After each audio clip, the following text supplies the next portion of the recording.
The station's night cycle turned the corridor lights a deep shade of blue, a signal to every living thing on board that it was time to stop working and rest.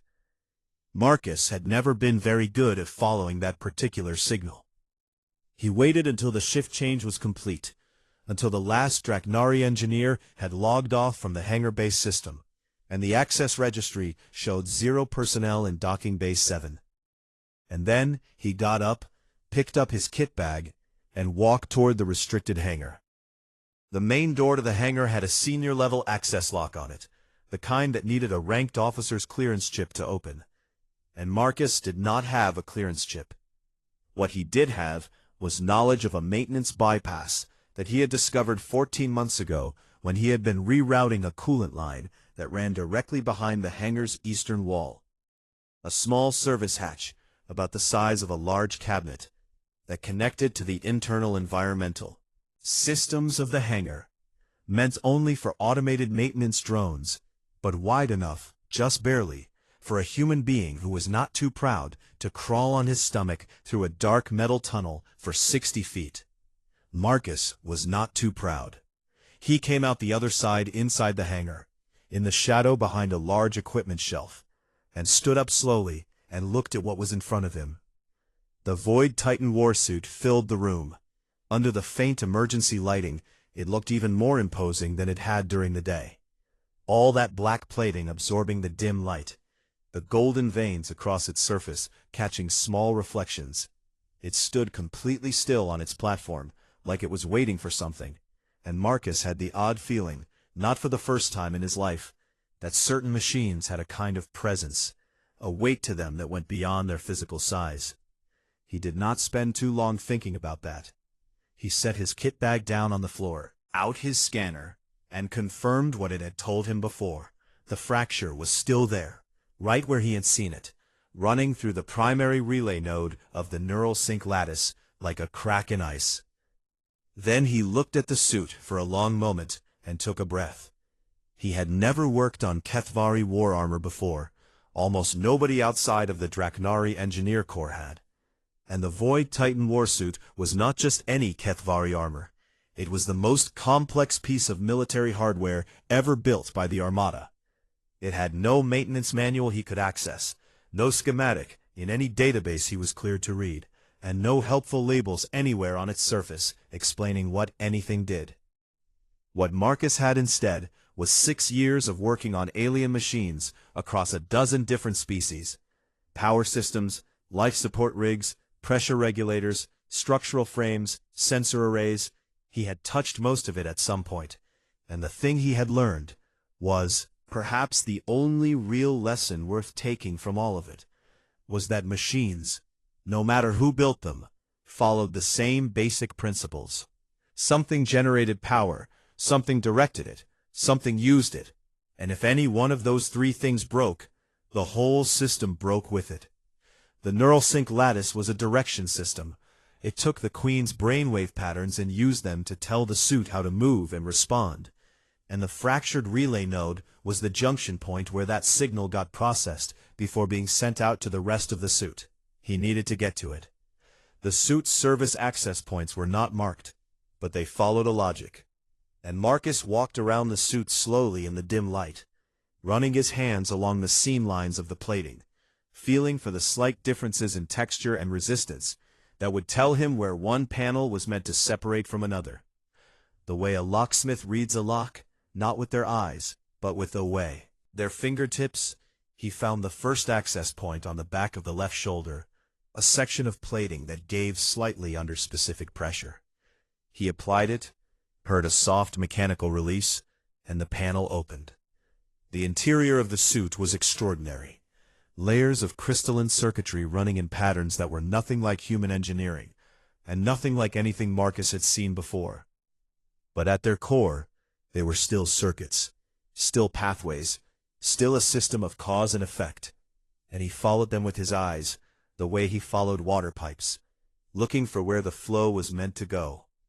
It took him 40 minutes just to trace the path from the shoulder access point to the neural sync lattice. 40 minutes of moving carefully through layers of crystal and wire, and components he had no names for. using a small fiber optic light held between his teeth because he needed both hands free. Immediately, why the standard Draknari scanners had missed the fracture. It was not a crack in any physical component. It was a fracture in a bonding layer between two crystalline frequency conductors. A layer so thin, it was essentially molecular, and it would have shown no stress response under standard electromagnetic diagnostic scans. But under the stress frequency scan that his homemade tool used, it was a very clear and very dangerous break. He sat back on his heels and thought. He could not replace the bonding layer. He did not have the material and could not have replicated it even if he did. But a fracture in a bonding layer between two conductors meant that the signal crossing that junction was scattering, losing coherence, and when the Queen activated the suit at full power, that scattered signal would spike back through the relay and create the feedback pulse that would kill her. What he needed to do was restore signal coherence across the fracture, which meant creating a new conduction bridge that could carry the frequency cleanly across the break, without scattering it. He opened his kit bag and looked at what he had. There was a compound he had mixed himself about 2 years ago, a bonding agent made from 3 different materials he had combined through a lot of trial and a fair amount of error. He had originally made it to repair a cracked sensor housing on a Veldari life support rig. It had worked better than the original bonding compound, and he had kept a small tube of it in his kit ever since, because it had also turned out to be very good at sealing microfractures in crystalline materials. He had no way to know for certain if it would conduct at the frequency the neural sync lattice used. He tested it, a small contact application on a non-critical junction nearby, checking the reading, and then he waited, watching the scanner display for 12 long minutes while the station hummed around him, and the suit stood silent in the dark. The reading came back clean. The compound conducted at the right frequency. Better than that, it conducted at a slightly wider frequency range than the original bonding layer, which meant the signal bridge it created would actually be more stable than what the suit had before the fracture. Marcus allowed himself one quiet exhale that might have been relief. Then he got to work on the actual repair. It was delicate. The fractured area was small and surrounded by components he absolutely could not touch or disturb. And he worked with a micro-applicator tool that he held so carefully his hand began to ache after the first 15 minutes, applying the compound in 3 thin layers with drying time between each one, checking the frequency reading after every layer, adjusting the application pattern based on what the scanner showed him. At one point, a station lockdown alarm activated, a routine security sweep that lit up. Amber lights in the corridor outside the hangar. Marcus froze completely for 3 full minutes, not moving, barely breathing, until the sweep completed and the lights went back to blue. He went back to work. An electrical burn on his left forearm from a live secondary contact he had accidentally brushed against. A sharp, bright pain that he noted, wrapped a cloth around without looking at it, and set aside as a problem for later. Later was later. Right now there was a fractured relay node in front of him that needed his full attention. The 3rd layer of compound went on at the 4-hour mark, and when it dried and he ran the full diagnostic scan, the fracture was gone. Not patched over or compensated for, but genuinely sealed. The signal coherence across the relay node read stronger and cleaner than any other junction point in the entire lattice. He checked it 3 more times, from 3 different scan angles. It was done. Marcus repacked his kit bag, closed the shoulder access panel carefully until he heard it lock back into place, and stood up, his back aching and his burned forearm throbbing under its cloth wrap. He took one last look at the suit. It stood exactly as it had before, black and gold and enormous, giving nothing away, not looking any different for having been saved, which Marcus supposed was the nature of things that had been properly fixed. They just looked the way they were supposed to look. He picked up his bag and crawled back out through the service tunnel. The station's corridors were quiet and blue around him as he walked back to his bunk. He did not leave a name. He did not leave a note. He wrapped his burn, lay down on his cot, and was asleep in under 4 minutes. The station smelled like burned metal and old air. Marcus Vale had stopped noticing that smell a long time ago. He had been on HFY War Station for 6 years now. 6 years of crawling through tight service tunnels. 6 years of fixing things that nobody else wanted to touch. 6 years of being the smallest, quietest, least important person in every room he walked into. He was a human, and on HFY War Station, that meant something very specific. It meant you carried the heavy things, you cleaned the greasy things, and you fixed the broken things that everyone else had already given up on. The station itself was enormous, a great spinning fortress of black steel and blue light that hung in orbit above a dying red star, home to thousands of soldiers, engineers, diplomats, and warriors from dozens of alien species, all of them part of the Sovereign Armada, the most powerful military force in the known cluster. The HFY were the ones who ran it all. Tall, gray-skinned, with 4 arms and eyes the color of cold fire. They were proud warriors who had conquered star systems the way other people conquered dinner, without much effort and with complete confidence that the result was going to go their way.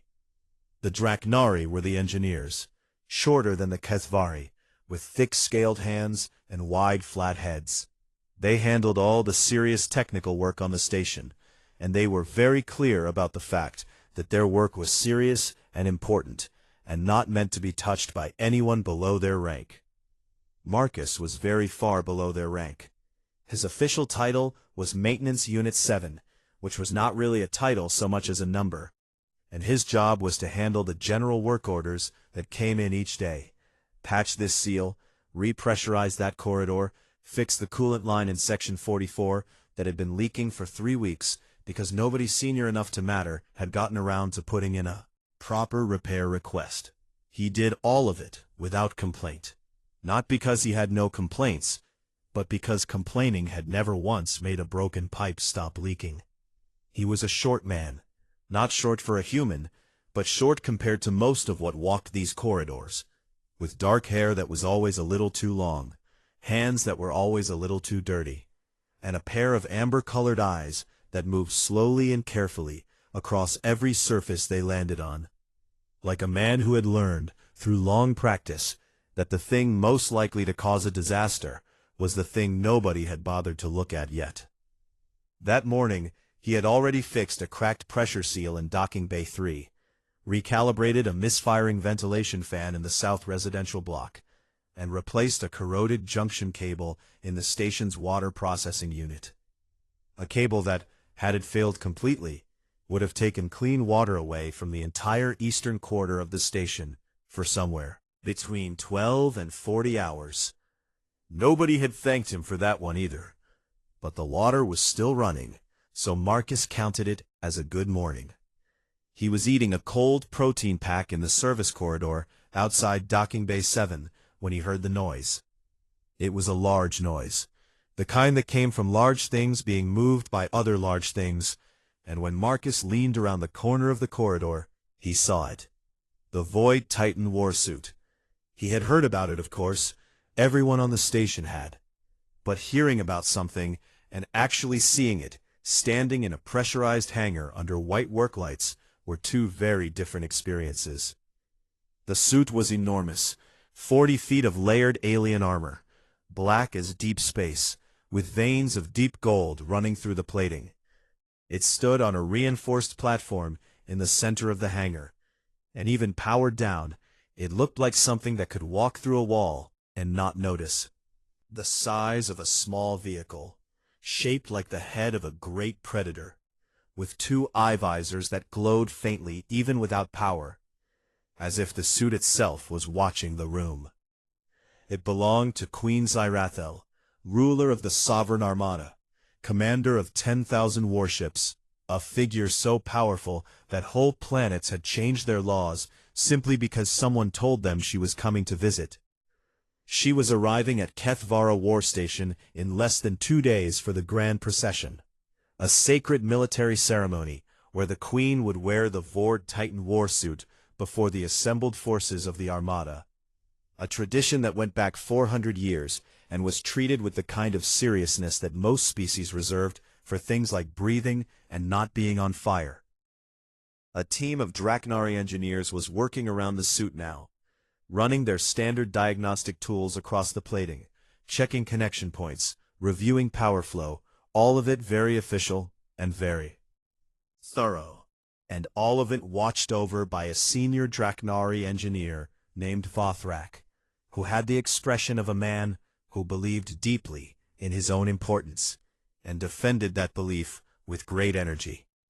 Marcus stood at the edge of the hangar door and watched.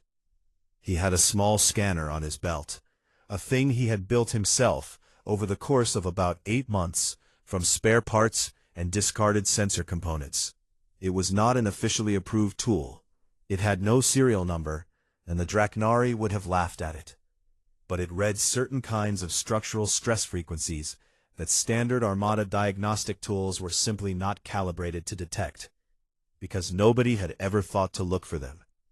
He turned it on now, not for any specific reason, just out of habit, the same way some people tap their pockets to check for their keys, even when they already know the keys are there. The scanner hummed in his hand. Then it beeped. It was a small beep, quiet, almost polite, but Marcus had built this tool, and he knew every sound it made, and this particular beep meant something had been found that should not be there. He looked at the readout. His stomach went cold. The neural sync lattice, the internal system that connected the suit's armor response to the brainwave patterns of whoever was wearing it, had a microfracture running through its primary relay node, a crack so fine it was essentially invisible to any standard scan. But under the specific frequency that Marcus's homemade scanner used, it showed up like a bright red line drawn through the middle of something that was supposed to be whole. If Queen Zyrithel put on that suit and activated the neural sync system, the fractured relay would overload within 4 to 7 minutes, sending a feedback pulse directly into her nervous system, a pulse strong enough to stop her hearts. The suit would kill the Queen. Marcus stared at the readout for a long moment.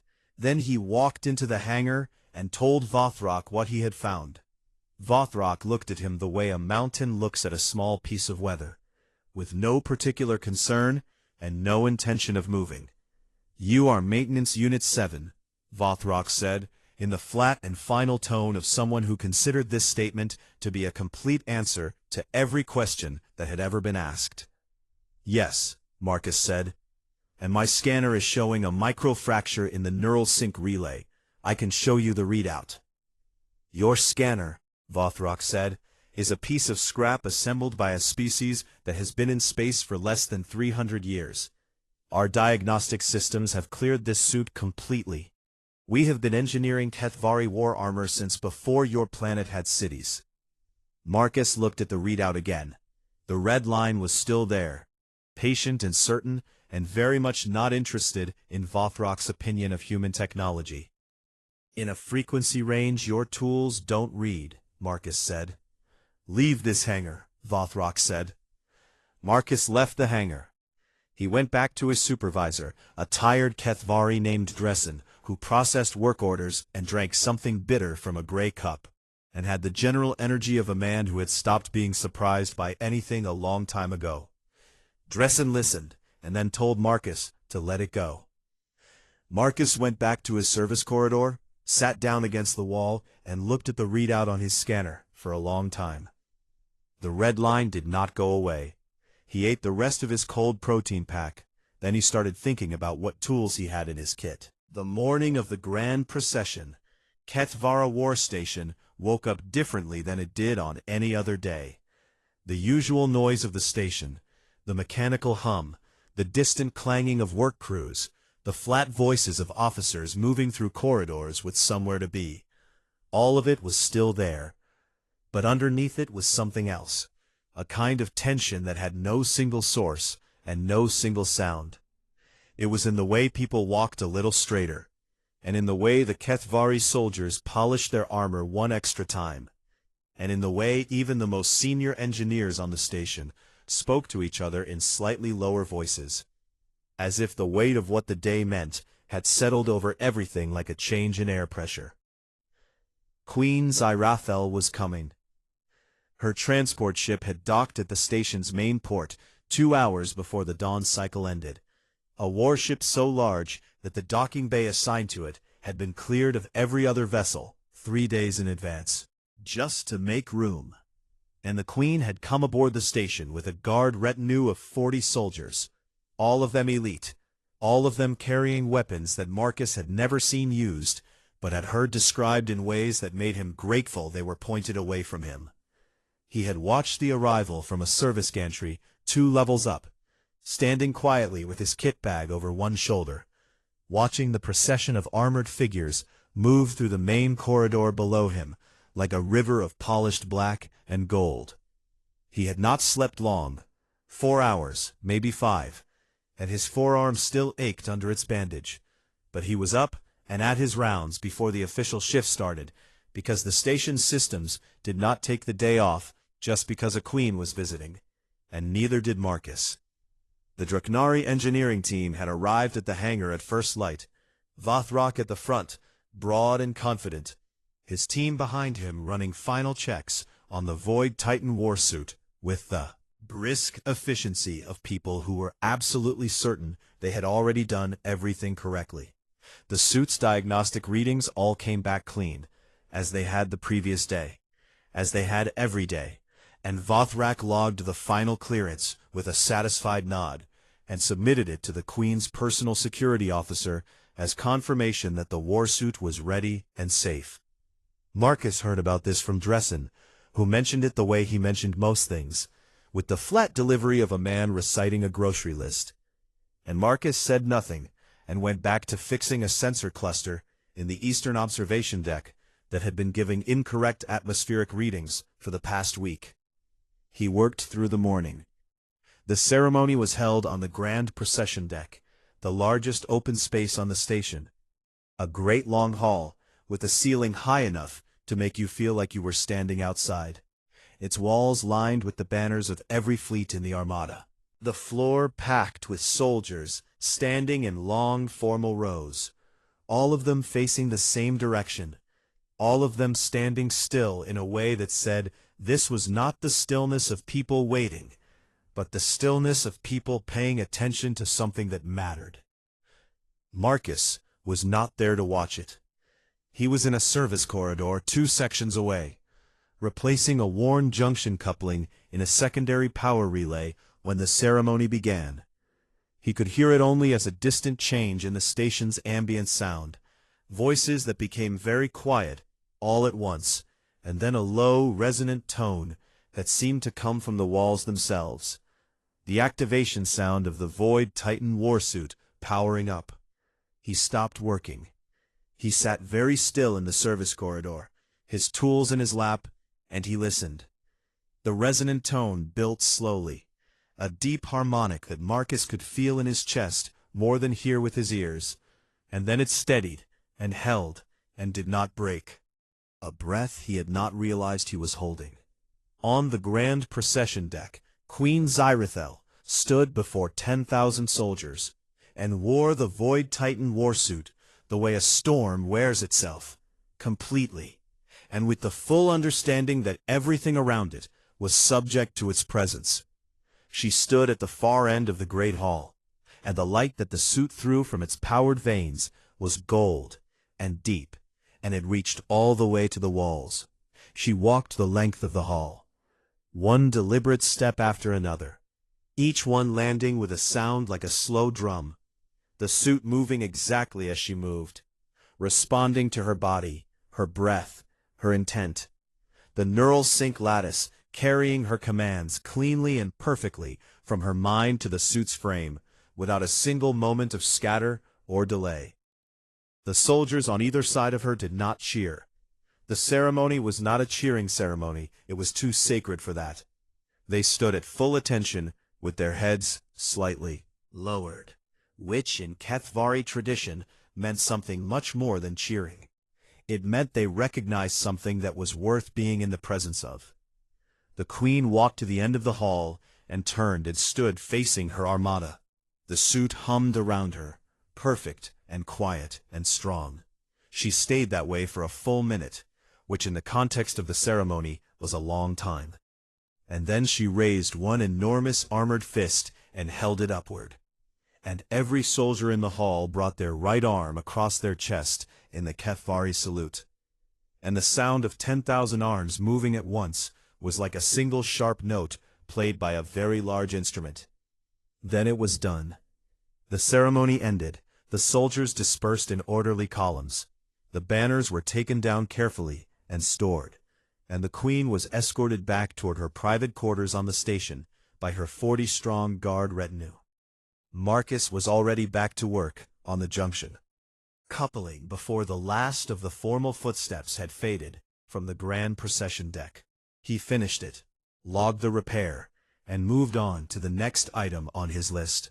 What he did not know, what he could not know, because he had not been in a position to know it, was that Queen Zyrethel, like all Kethvari monarchs before her, had a strict personal practice she observed every single time she wore the Void Titan warsuit. After every activation, ceremony, or battle, it did not matter which, she reviewed the suit's internal operational log herself. It was an old tradition, started by the first queen who had worn the suit 400 years ago. A tradition built on the simple and hard-learned principle that no one should be more familiar with the thing that kept you alive than you yourself were.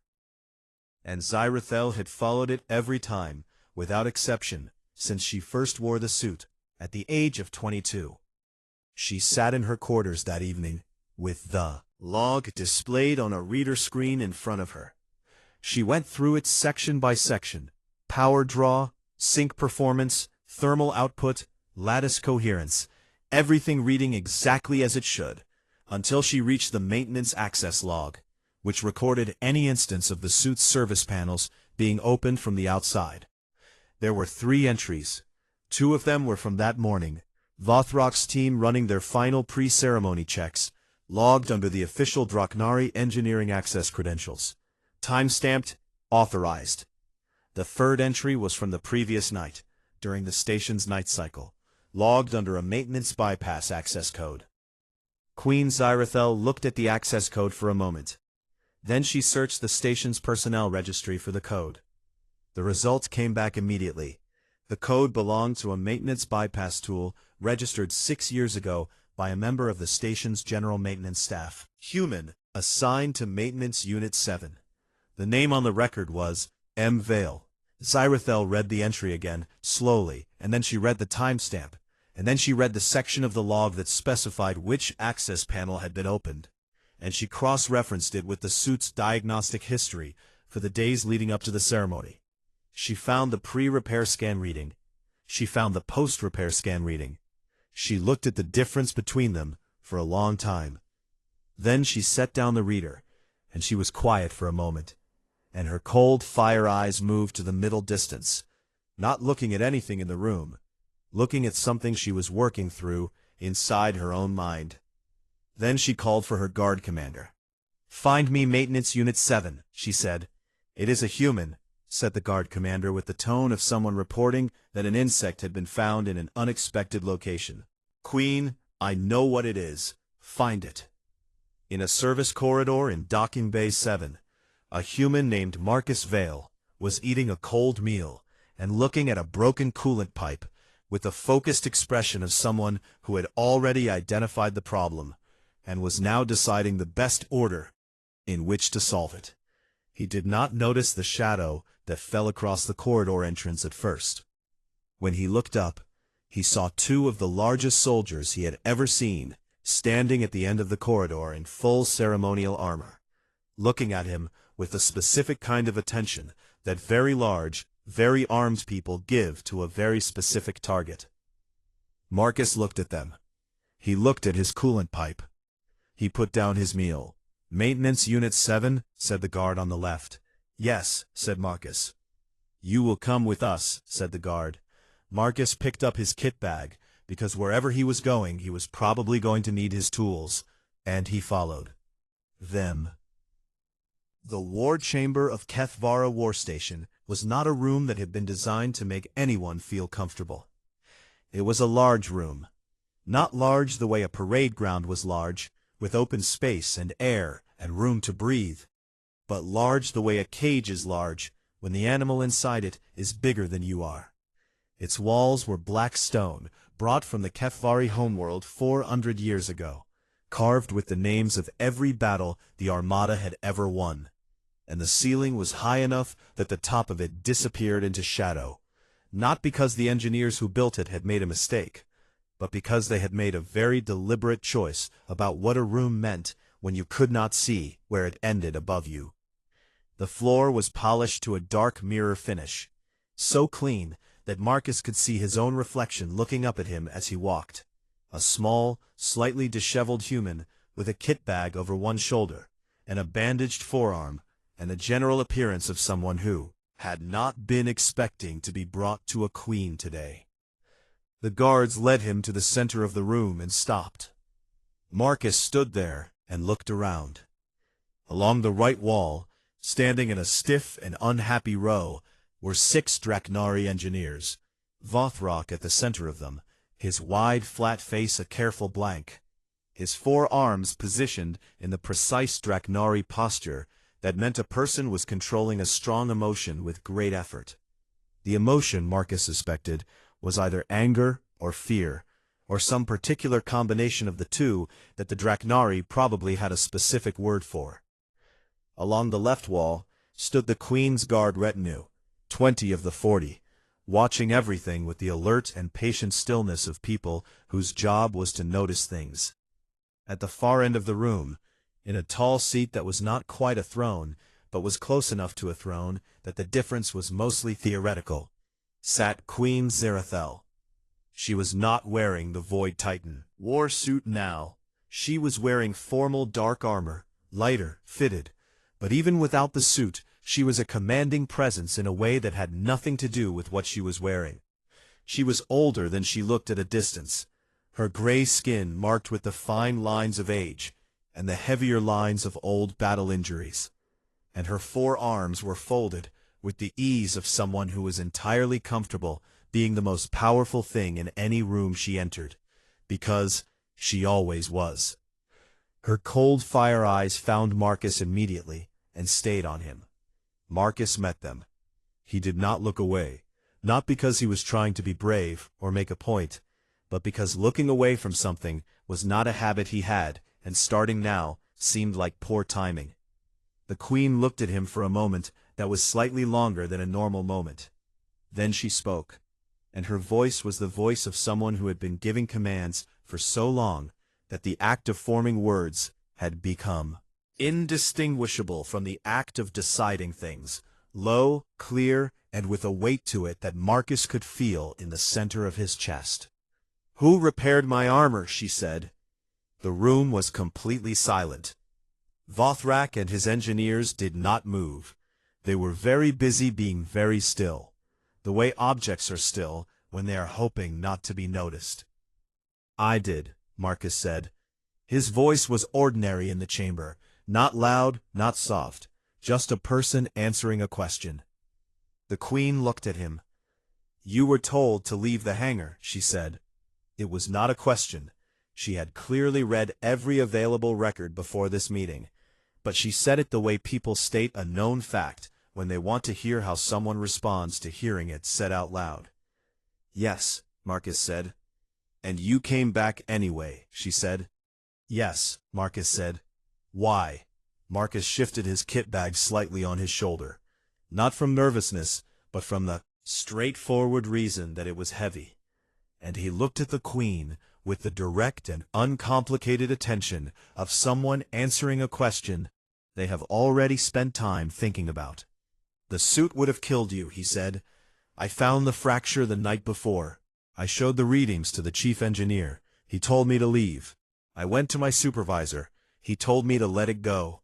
The fracture was still there. If you had activated the suit with that fracture in the relay node, the feedback pulse would have stopped your hearts in about 5 minutes. So I went back and fixed it. That is what I do. He said it all in one even delivery. Not fast, not slow. The same way he would explain to Dressen why he had patched a pressure seal that was not on his work order. Simply and completely and without particular drama. The room stayed silent. One of the Draknari engineers made a very small sound that was not quite a word. The Queen looked at Marcus for a moment. Long moment. The kind of long moment that in other contexts might have felt dangerous, but which Marcus read, in the way he read machines and systems, as the pause of someone who was processing rather than deciding. She was not deciding what to do with him, he thought. She was deciding what she understood about what had happened. "Show me your scanner," she said. Marcus reached into his kit bag without hesitation and took out the scanner. His homemade one, battered and mismatched, and covered in small scratches from 6 years of use, and held it out. One of the guards came forward and took it carefully and brought it to the Queen. She took it in 2 of her 4 hands and turned it over, examining it, and then she pressed the activation button and looked at the readout screen. "You built this yourself?" she said. "Yes," Marcus said. "From scrap components?" "Mostly, yes." "And this is the tool that found the fracture?" "Yes." Queen turned the scanner over once more in her hands, and then she looked at Vothrak. Vothrak did not look back at her. He was looking at a specific point on the polished floor, approximately 2 feet in front of his feet, which he appeared to have decided was an object of great personal interest. "Did this man show you his findings?" the Queen said. Vothrak was quiet for 1 second, and then 2, and then he said, "He did, my Queen." "And you dismissed him?" "His tool is not a certified—" "Did you dismiss him?" the Queen said, and her voice had not changed in volume or tone, but the sentence landed in the room like a stone dropped from a height. "Yes, my Queen," Vothrak said. Ziraphel looked at him for one more moment, a brief and complete moment, and then she looked away from him, which Marcus would later learn was actually the more concerning of the 2 options. Being looked at by this Queen meant she was still deciding. Looked away from meant she had already decided. She held the scanner out, and the guard returned it to Marcus. "The repair you made," she said, "the bonding compound you used on the relay node, the suit's internal diagnostics are reading the repair junction as stronger than the surrounding lattice. What is that compound?" "Something I mixed myself," Marcus said. "I've been adjusting the formula for about 2 years. Started as a fix for crystalline sensor housings on Veldari life support rigs. The base materials are pretty common. The ratio is the part that took a while to get right." The Queen was quiet, looking at him with an expression that Marcus could not fully read, not because it was hard to read, but because it was an expression he had simply not seen directed at him before. It was the expression of a person encountering something they had not expected to encounter, and taking careful note of it. "What else?" she said. "What else have you repaired on this station that you were not asked to repair?" she said. The room was very quiet. Marcus reached into the front pocket of his work jacket and took out a small notebook. It was dark gray, worn soft at the corners, held together with a band of repair tape across the spine. He had been keeping it since his 3rd month on the station. A habit, the same way the scanner was a habit. Just a record of the things he fixed that were not on any official work order. Things he noticed were wrong and fixed because he was there and he could, and the alternative was walking past them. He held it out. The guard came forward again, slower this time, and brought it to the Queen. Ziraphel took it and opened it. She read the first page, and then the second, and then she stopped reading line by line, and began turning pages with a different kind of attention, moving through the notebook the way someone moves through a document when they are no longer reading for information, but for scale, for the full shape of what they are looking at. She turned to the last written page. She counted back to the first. She looked at Marcus. "This is 6 years of work," she said. "Yes," Marcus said. "Undocumented. Nobody asked for documentation. Nobody asked for any of it." "No," Marcus said, "but it needed doing. The Queen closed the notebook and held it in her hands and was quiet for a moment that was different from the other moments of quiet in the room. It was not a tense quiet or a waiting quiet. It was the quiet of someone who had just finished understanding something and was now sitting with the full weight of what they understood. Then she looked at Vothrak and his engineers one more time. Not a long look, just a final one, the kind that closed something. And then she looked back at Marcus, and when she spoke, there was something in her voice that had not been there before. Not warmth exactly, because warmth was perhaps not the right word for what a 400-year-old war queen expressed, but something that functioned like recognition, the specific and deliberate acknowledgement of something seen clearly for the first time. "You will come back tomorrow," she said, "and you will bring this notebook, and you will walk me through every repair in it, every one, and then we are going to have a very long conversation about what else on this station you have noticed that nobody else has." Marcus nodded, a single, simple nod. "Yes," he said. "You may go," the Queen said. Marcus picked up his kit bag, put his scanner back in it, and turned and walked toward the chamber door, his footsteps quiet on the mirror floor, his reflection following him steadily from below. He did not run. He did not look back. He walked the same way he always walked, with the even, unhurried pace of a man who had somewhere to be and knew exactly how to get there. Marcus came back the next morning with the notebook. He had slept well, the deep and uncomplicated sleep of a person whose body had decided that the events of the previous day had been processed sufficiently, and that further review could wait until some other time, and he had eaten a full meal, which was unusual for him, and he had rewrapped his forearm burn with a clean bandage, which was also slightly unusual, because he was about to speak to a queen, and some situations called for a clean bandage, even if you were not sure exactly why.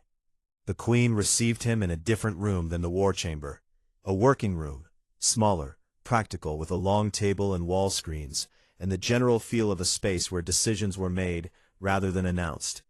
And she was already seated when Marcus came in, with the notebook open on the table in front of her, and two of her advisors seated beside her with their own reader screens. Together. It took most of the morning.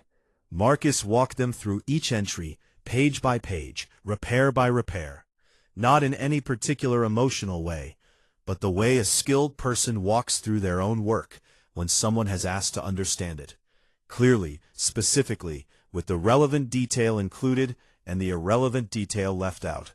Entry 12 was a hairline fracture in a structural support beam in the station's central spine, a beam that carried load from 6 different deck levels.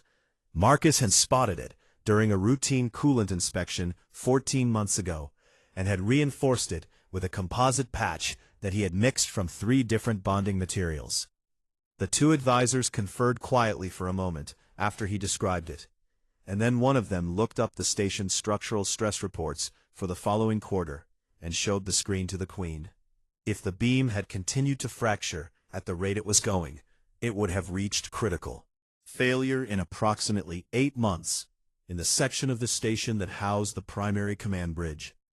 Entry 19 was a slow contamination in a water filtration membrane in the eastern residential block. A contamination that would have made 200 Kethvari soldiers sick, in a way that the station's medical staff would probably have attributed to a viral source and spent weeks looking for.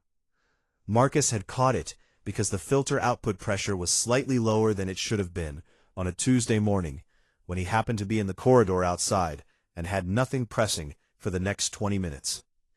Entry 31 was a power regulator in the station's backup reactor that had developed an oscillation cycle, the kind that built slowly and quietly over weeks and then discharged all at once.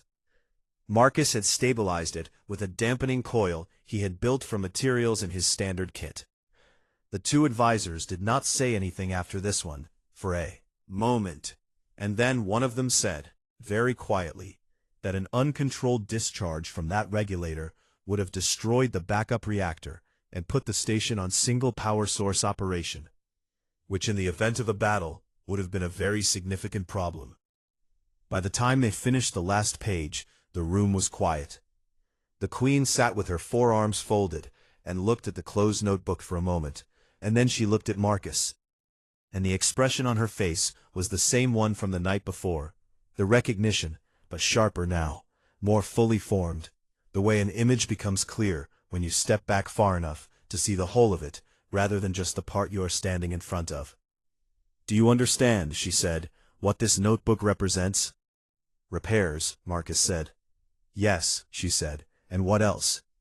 Marcus thought about it for a moment, genuinely thought about it, not performing the thinking, but actually doing it. He said, "Things that would have broken if I hadn't fixed them."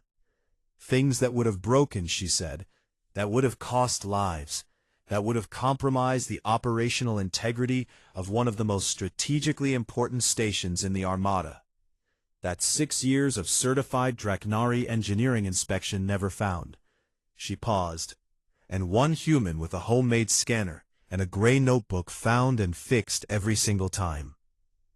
Marcus said nothing, not because he disagreed, but because the statement did not seem to need a response. "You have been on this station for 6 years, the Queen said, "and in that time, you have been paid the wage of a general maintenance worker, assigned the rank of a service unit, and given a title that is essentially a number. And in that time, you have prevented at least 3 events that would have killed large numbers of the people on this station, protected the command bridge, kept the water clean, stabilized the backup reactor, and repaired the most important piece of armor in the Armada. None of which you were asked to do, none of which was in your work orders, and none of which anyone above you knew about until last night." "I knew the drain pipe in Section 22 was also backing up," Marcus said. "If anyone wants to add that to the list." One of the advisors made a sound that was not quite a laugh. The Queen looked at him, and something in her expression shifted. Not softening exactly, because this was not a person whose expression softened in the conventional sets, but adjusting, the way a very precise instrument adjusts when it has been correctly calibrated. "In 400 years of Kethvari military tradition," she said, "there has never been a rank in the Armada's structure for a person who does what you do, who works without orders, without recognition, without rank, in the places no one else looks, and holds things together from the bottom. There should have been." She reached to her left and picked up a sealed document from the table. A physical document on formal military paper with the Armada seal on it. The kind of document that only existed in physical form when it was meant to be a permanent record. "I am creating a new designation," she said. "It will be called the Warrant of the Silent Hand. It will belong to those who serve from the unseen places, and without whom everything above them would eventually fail." She set the document on the table and pushed it toward Marcus. "You are the first person to hold it." Marcus looked at the document. He picked it up and looked at the seal and at the text. His name was on it, written in both the Kethvari script and in standard common language. And below it, the new rank, and below that, the Queen's personal authorization mark. "You will be given full workshop facilities," the Queen said. "A proper team, access clearance to every system on this station, and a budget that reflects the actual value of what you do, rather than the number that someone assigned to you 6 years ago because they did not know what category to put a human in." Marcus folded the document carefully and put it in his kit bag, next to the scanner and the notebook and the tube of bonding compound. "Thank you," he said. "Tell me about the drain pipe in Section 22, the Queen said. Marcus told her. It took about 4 minutes, the nature of the blockage, the likely cause, the straightforward fix. And the Queen's advisor made a note, and issued a work order for it. But under Marcus's new warrant clearance this time, which meant the work order was actually for Marcus to address however he saw fit, rather than a request for someone else to deal with it eventually. He left the Queen's working room mid-morning, and walked back through the station's corridors. The corridors looked the same as they always had, the same black walls and blue lights and recycled air, the same distant sounds of a large installation running at full operational capacity. But Marcus walked through them differently now. Not because he felt different exactly, but because the station itself had become more legible to him. He had full access now, full clearance, and his eyes moved across the walls and ceilings and floor junctions with the easy attention of someone who has been given official permission to see what they have always been looking at anyway. He found the new workshop at the end of a corridor in the technical level, a large room, well lit, with proper equipment benches and a full set of diagnostic tools and storage racking and a wall screen for logging work. And in the center of the main bench, someone had already placed a new toolkit, a proper one, with certified components and calibrated instruments. Every tool in its right place, in a custom-fitted case. Marcus set the kit bag down, picked up the new scanner, turned it over in his hands, checked the settings, ran a quick self-diagnostic. It was a good scanner, well-made, accurate. He set it on the bench next to his old homemade one. He would keep both. He had a lot of work to do. He had already identified 11 items in the corridors between the Queen's working room and the technical level that he was going to address today. A micro-vibration in a ventilation housing that suggested a failing bearing, a section of conduit insulation that was starting to degrade, a power junction that was pulling slightly more current than its rating, a pressure gauge that was reading wrong, and 7 other small and patient problems that had been waiting for someone to notice them, which they would not have done for much longer without consequences. Marcus put on his work apron. He pulled up the station's maintenance log on the wall screen and began entering the items, properly, officially, under his new designation, not because he needed the paperwork to do the work, but because doing things properly was part of doing things right. And doing things right was the only way Marcus had ever known how to do anything. Outside the workshop window, a narrow panel of reinforced glass that looked out onto the station's docking side. The stars were very still, and the Queen's warship sat at its dock, large and silent and dark. And somewhere on the other side of that view, in the direction that the dying red star sat below the station, there was a universe full of machines that nobody had looked at carefully enough yet. Marcus picked up his scanner. He got to work. The Queen's armor gleamed somewhere across the station, restored and stronger than it had been before, ready for the next ceremony, the next battle, the next 400 years, and the man who had fixed it was crouched over a ventilation housing in the technical level with a small amber work light in his teeth, and both hands inside the machine, focused and quiet and entirely in his element. Because some people carry the world not by standing at the top of it, but by making sure the ground beneath it holds.